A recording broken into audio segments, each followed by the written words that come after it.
నమస్తే, welcome to కథా కోకిల YouTube channel. ఒక చిన్న కథతో మిమ్మల్ని కలుస్తున్నాను. ఒక చేపలు పట్టేవాడు ఒక చేపను పట్టుకొని మహారాజు దగ్గరికి వెళ్ళాడు. ఆ చేపను మహారాజు గారికి సమర్పించి ఇలా అన్నాడు: మహారాజా, ఈ చేప చాలా ప్రత్యేకమైనది, ఇది మీ దగ్గర ఉంటేనే బాగుంటుంది అన్నాడు.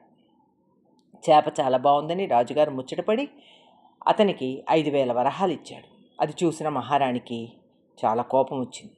రాజుగారితో ఇలా అంది: మహారాజా, చేపను తెచ్చి ఇచ్చిన అతనికి 5,000 వరహాలు ఇవ్వడం నాకు నచ్చలేదు. ఆ చేపను ఇచ్చేసి ఆ వరహాలు వెనక్కి తీసుకోండి అంది. దానికి మహారాజు ఇలా అన్నాడు: ఒక చేపలు బట్టి బతుకుతున్న వ్యక్తికి ఇచ్చిన కానుకను వెనక్కి తీసుకోవడం మంచిది కాదు, ఆలోచన మానుకోవాలి. కానీ రాణి ససేమిరా ఒప్పుకోలేదు. ఎలాగైనా సరే వరహాలను వెనక్కి తీసుకోవాలని రాజుగారిని ఒత్తిడి చేసింది. చేసేదేం లేక రాజుగారు ఎలా వెనక్కి తీసుకోవాలో చెప్పమని రాణినే అడిగాడు. దానికి రాణి ఇలా అంది: చేప ఆడదో మగదో అడగండి. వాడు ఆడది అంటే మాకు మగ చేప కావాలని, వాడు మగ చేప అంటే మనం ఆడచేప కావాలని చెప్పి తెలివిగా వరహాలు వెనక్కి తీసుకుందామని. రాజుగారు ఆ చేపలు పట్టేవాడిని వెనక్కి పిలిచాడు.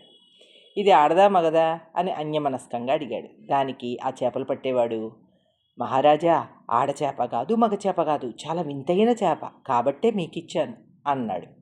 ఆ సమాధానానికి మెచ్చి రాజుగారు మరొక 5,000 వరహాలు ఇచ్చాడు.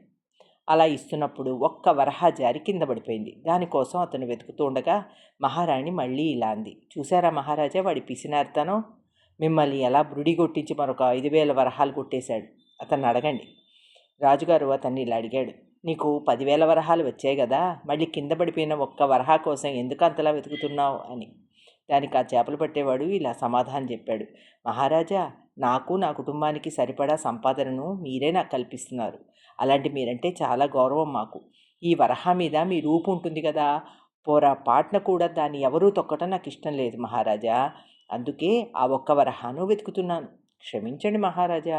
అది విన్న మహారాజు మరొక 5,000 వరహాలు కానుకగా ఇచ్చి పంపించాడు. ఈ కథలో నీతి ఏంటంటే, ఎవరిని మనం తక్కువగా అంచనా వేయకూడదు. జీవితమే ఎన్నో అలవాట్లను, తెలివితేటలను, అనుభవాలతో కూడిన శక్తియుక్తుల్ని ఇస్తుందని అర్థం చేసుకోవాలి.